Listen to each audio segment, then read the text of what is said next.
Okay, Dave, let's say one of the business partners passes away unexpectedly. Their spouse or children now step in, even though they've never worked in the business. The agreements are vague, emotions are high, and no one agrees on control or value. What problems do you expect to show up first? Many times people will come in and ask about what their rights are when there's an unfortunate death of their business partner. Usually there's going to be some kind of a shareholder's agreement, or in the case of an LLC, an operating agreement that speaks to this, but there's a lot of owners out there that do not have such agreements, so they don't have any provision for what happens when someone passes away. And that can really create some major problems, because it's hard enough finding someone that you trust to be in business with, but the odds that you and that person's spouse would see things eye to eye on everything are very low. Many times the last person you want to be in business with was your partner's spouse. There could be all sorts of problems, from the direction the business is headed to, your compensation was at a level that your partner was fine with, but your partner's spouse may not be.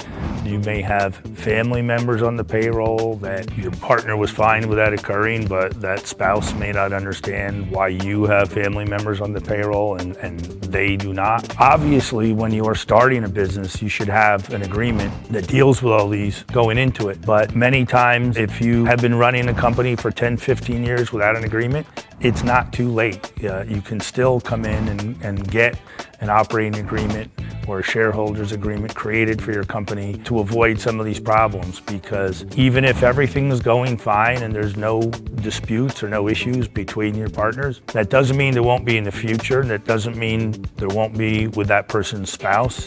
And what better time to reach an agreement than when everybody's getting along well? So take preemptive steps and, protect yourself against even unforeseen circumstances. In the event of an untimely death of your business partner and there is no agreement in place and you are having a dispute, even in a case of a 50-50 ownership, there are still things you can do. You can go into court, what's known under the law, at least in New Jersey, as a deadlock, and the court can essentially appoint a tiebreaker, and that you could also wind up in a situation where, there's a forced sale of your partner's interest, which may not be easy to do, but it may be accomplished. And what you really need to do is speak to someone who deals with these issues with some frequency, because it's a complex area of law. But if you don't have an agreement, all is not lost. You still have rights.